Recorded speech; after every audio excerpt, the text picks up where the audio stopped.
Now, in the first video, we saw Germany and Austria get off to a pretty good start against Russia. They've pushed Russia already pretty far back. However, France has gotten off to a good start against Germany, and they have pushed Germany a little bit further back. And we should see even more nations join in on this great war. Probably Romania, Greece, Italy will choose sides. If they fall the way they did historically, which more than likely they will, the Central Powers are going to be in a tough position. At the end of that last video, we saw Japan and Korea join in. So they might, be able to provide the support that Russia really needs right now. Looks like even the British troops are over here. But yeah, I mean, if we're looking at like the Eastern European front, Russia's getting completely manhandled. Not completely manhandled in terms of territory loss. They're not losing that much territory, but number-wise, it's kind of crazy that they haven't lost so much more. If we look at the Ottomans, though, how are the Ottomans doing? Because we haven't really checked. How are you doing? You're defending well because of the mountains. Overall, though, ooh, this is not good. Do you have anything along this base? Not really. Don't really have anything here. Who is this? Oh, well, the Germans are helping. So you're gonna be okay. You're very, very lucky that the Germans are down here. Is it the Germans? No, you've given that territory to the Germans, but actually it is Turkish troops. Well, they're not Turkish, but wait, I can still call them that, right? So there we go. Austria now just broke forward. This could be really, really bad because there is nothing over here. You might see the Russian divisions start to pull back. Boom, there goes Crimea. Uh-oh. Okay, so how is Germany doing? This is the thing. You gotta be able to stop France from pushing forward into Germany. Because if Germany falls, you're done. I think you're done. Technology sharing? What is that gonna give them? Whoa. Research bonus for electronics, industry, and infantry, weapons, support, things like that. Okay, well, it's funny because in the first video, I actually was talking about how Germany was gonna be like, the lead power. I don't know if that's the case anymore. They're down to 106 factories. They're definitely losing factories to France. Yeah, so France is getting a few factories themselves. How's Austria-Hungary doing? I mean, I guess if Austria-Hungary just keeps taking over stuff, they already lost Crimea. What happened here? That was a pretty nice push forward. Maybe they're looking at other things. I mean, we can kind of see where the AI wants to go next. I don't know if that's like the best of positions. What does this give them? State is now core by Poland. Okay, so Poland. If we promise the Poles their own nationalists... Oh, interesting. So, that's kind of interesting. I actually had no idea. There we go. We learn something new every day. I didn't know that about World War I. If that did take place, it makes sense. Did the Russians promise the Poles land? Land for extra help? Austria might be doing well against Russia, but they are not doing well against these smaller countries, which you'd think they'd be doing better in. Bulgaria will certainly help them out a little bit, though. What's happening here? Kind of pushing forward. Where they're so lucky that Italy hasn't decided anything yet. They're so lucky. Is Greece involved? No, but they're allied to Serbia, it looks like. And what's going on back here in Crimea? I need to not say the Crimea. I do that way too much. I make that mistake a lot. I don't even know why. I haven't seen any Eastern Asian divisions here just yet, even though Japan and Korea are involved. Well, this is called the Empire of Japan. I don't know where Korea is. Also, another thing that I haven't talked about is there is a small control of land by the Germans right here. So technically, we could see like a German-Austrian war or Australian war. I always mix those two up. I don't know if it's just dyslexia or what it is. I don't know what it is. Let's check on United States. United States, how you doing? We have Woodrow Wilson leading the charge. Nothing in. They don't necessarily like anyone too much. Would like to see some of these other things. Expeditionary forces in France versus Liberty Bond, declaration of war on Germany. Canada Act. What have they chosen to go down so far? United States, the AI hasn't really chosen much in the national focus tree. Is that normal? I don't know if that's normal. They haven't done anything here. What is up with that? I don't know. You got me. All right, so Austria is doing exactly what they wanted to do. Looks like they are pushing forward. They've actually redrawn their offensive line here. So they're including Moscow now. Well, I think, look, if we look at what like the German AI is doing, pretty sure the German AI is just trying to survive. I don't think that they are. Yeah, look, there's nothing here. This is Turkey, the Ottomans, Drew, the Ottomans. That's what I mean. There's a few German troops. I bet you there's a few German troops here leading the charge for Austria. But I think this is where we're seeing a majority of it take place. France is pushing forward, but this is Germany clearly has the defensive lines up here. So it's June 1916. We're moving through this pretty fast. I like that. I'm assuming, of course, that is because, look at Serbia. Look at both Serbia and Montenegro pushing into Bosnian lands. Because I don't think Austria really cares too much about this. Italy has forces lined along Austria. So, yeah, I think that if Italy joins in, I think it's over for the Austrians. I think it might just be over for the Austrians. Because they're so close. What they really need, what the Central Powers really, really need right now is to get the... is for the Soviets to rise up in Russia. That's what they need. Unifying the realm. I always like checking what this stuff is gonna do. Okay, well, I guess not, because it just went away from me. So that's fine. Let's check in on Russia. Their Russian theater. Well, they've got a Middle Eastern theater as well. Let's pause the game for a second. I've noticed around this time period we see things like this happen. There it is. Bam. The Soviets have Soviet Russia has blown up. Message from the Soviet Russian change. This is exactly what the Central Powers needed. Change their diplomatic status with us. Declare war. All right. So, what will this mean for the Central Powers? I don't think that they can request. Russia has called in Mongolia. The United Kingdom has called. Oh boy. Well, I mean, it's not the worst thing in the world, but Italy just joined in. Ooh, man, that is not good. So you kind of had a double punch. I don't know if it's going to equal each other out because you've got the Soviets now rising up, but the Austrians are going to have to pull back on what they're doing to Russia to defend against Italy, more than likely. Or you know, if the Germans just kind of extend their defensive line down, because you can't let Italy push further in. Right now, this is like ideal, because Switzerland is going to stay neutral. Yeah, Switzerland's not going to do nothing about nothing. They're going to stay neutral. They're going to do what they do. So, is Canada coming in too? Looks like Canada's coming in. Well, we'll see. I mean, because let's view as Russia. I think they're probably the most interesting country right now to view as. So do they have forces here? Now, maybe I was wrong. I was criticizing the AI, saying, why did you have all these garrison troops? It looks like they're going to be okay. Holy crap, where did Russia get all these troops from? Portugal might join in. Belgium has accepted non-aggression pacts. A bunch of non-aggression pacts. Oh, they might have this handled before it even begins. Yeah, so there goes Italy. Italy has joined the war. If the Soviets don't stay alive long enough, hey, look at this. They're pushing forward here. Wait, you're gonna get a few troops encircled. Yeah, the Germans just have to start pushing forward.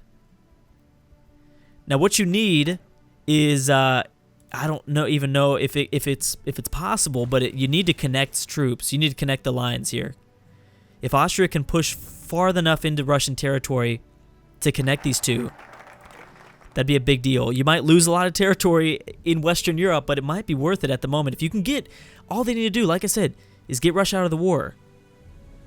If you could somehow force Russia to capitulate, they've got to be close, kind of. The Soviets just need to stay alive. How are you doing? Actually, no, we need to check in on the current wars. Yeah, it's going in favor of the aggressors already. There's a 36% in favor of the aggressors.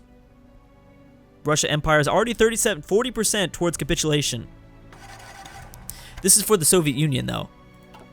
So, if the Soviets end up winning, they're still gonna be on the Allies' side, I think, right? That's what they did.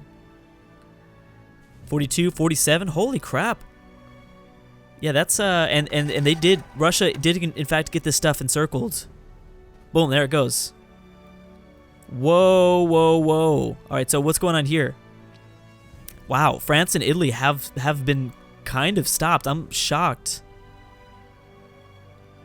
Yeah, look, they've got Moscow and St. Petersburg under their control. And if the Austrians keep pushing forward, oh my goodness. So what does this mean? Oh, the Ottomans are done. I didn't realize that part of the equation. I was totally not paying attention. Mostly probably due to Italy and their power over the Mediterranean. So the Ottomans might fall, but Russia could fall to the Soviets. The Soviets could still be on the Allies' side, right? I think. It's October 1916. How is Austria doing? Austria's about to encircle a ton of Russian troops. Look at this. Well, no, four Russian divisions are going to be gone very soon. Russia, do you have anything over here? I don't understand what Austria is doing. Austria is not pushing forward. They have literally nobody on this front. Look at this. Nobody on this front. The AI is pushing forward. Okay, so to give them a little bit of credit, they are pushing forward. Uh-oh. I think we're going to witness a peace deal. Are we? Or are we going to witness a crash? You tell me. I think it's a peace deal. Or no, you know what? The Soviets kind of ended up losing a little bit of troops. I don't know what's going to happen. Maybe I'll stop it right there, though. And it just stopped. Something obviously big happened. What? Oh well, the Soviets did just beat Russia out. I still need to observe. Hello. So this is the new borders. Does that, wait a second, that doesn't make any sense. So Austria just lost all that stuff or what? Well, here's the thing. So, no way. So did the Soviets now join in on, no way. They haven't joined in the war yet. Hey, Finland for a second was on the Central Power side. Oh, man. Oh, you're at war with Mongolia now. Holy crap, this just changes everything. I have not seen this happen. To be honest, guys, I have never seen this happen. Latvia and Estonia was just released. Here's the thing. Even if the Soviets don't do anything, if they stay neutral like the Swiss, you still now have Austria and Germany. Hey, Germany gained a ton of power. They gained like Poland, pretty much, all of that. So now you have all these guys able to focus on Western Europe. Ukraine was just released. Oh my goodness. Wow. I think the Ottomans are done. It's Japan, actually, that's stopping. It's really killing the Ottoman Empire. What does Ukraine now do in this situation? Okay, the Soviets don't like Finland, because Finland, that's right, Finland and Ukraine were released. Duh, Drew. That's why they don't like them. So, hey, the Soviets might be focused on, like, hey, I just want to get my territory back. That could be it. How does the U.S. feel about this whole situation? That's what I want to know. They have no opinion. Who was that didn't like the U.S.? Was that Germany? Yeah. Germany does not like the U.S. apparently. All right, so let's go back and viewing. Let's go back and view as German Empire. Look at that. Boom. They've already pushed them back. They already now have a front with Belgium. This might be one of the biggest. I don't know. I don't want to call it yet. This is a huge surprise. I think it was safe to say a lot of people were picking the Entente powers or the Allies in the first video. This has completely changed everything. But we still don't know. We still don't know. I think we're going to see a Soviet empire that focuses on focuses on going after Mongolia. Look, they've got no army. Never mind. Look at that. No army. 10 divisions, 15 divisions. Whoa, dude. Whoa. All right, so so I don't know what is going to happen. It's safe to say the Ottomans will fall. I think the Ottomans will fall because, hey, Austria and Germany I don't think they care. Does Romania have any friends left? Yeah, they still like France. Greece hasn't joined in. I wonder if Persia can be swayed either way. I'm sure there's an national focus that would allow like Persia to be swayed by one side or the other. I thought maybe it's more likely by the British, but I don't know. So how many factories does Germany now have? 142. That really changed a lot. Now I'm not exactly sure how important factories are here. They probably are pretty damn important. You do have a pretty big logistic problem right now. You're losing a ton of infantry equipment, ton of field guns. Mongolia was puppeted, bam. So just like that, even though the Soviets had like no army, they still got back Mongolia. And now we have a Soviet Union that is not doing anything. That's kind of just chilling, watching all this stuff take place. All we know is they like the Austrians. What does this mean? Land doctrine, naval doctrine, and air doctrine. So they're going to get a bonus for all of those. Now Portugal joined the Allies. Oh, they're in. They're involved. Okay. I didn't see that notification, but then again, I was completely skipping over multiple notifications there, Drew. So I don't know. So you have 142 divisions right along the French front. And you now have, again, like I said, Germany not fighting two fronts. They can focus on maybe protecting Austria, because Austria is still not doing well against Serbia and Montenegro. Don't know why that is. But hey, if you can get France to capitulate here, then you are really good. How's your naval dominance? I don't think you have any naval dominance. The British are completely in the Mediterranean. That's really interesting. The British have almost let themselves open to an attack. I don't think the Germans have a big navy, though. If we open up the navy, oh, they're okay. They've got 14 coastal submarines, 36 battleships, 15. I mean, if we were to compare something like to the numbers of the British, oh my goodness, they can manhandle anybody. And that's how they were in World War I. I mean, they had a huge navy, just crazy. So they don't really need to worry about it. No wonder the Ottomans are falling. And probably no wonder why the Austrians aren't able to stop multiple naval invasions. But if Germany can force France to capitulate here, we're not really seeing much of anything. Now, the war leader is Belgium. So if you could take out Belgium, that could be a start. So it's March 1917. I'm going to stop right there. We're going to come back to this in the next video. Things have really, really changed since the Soviets all of a sudden popped into the world.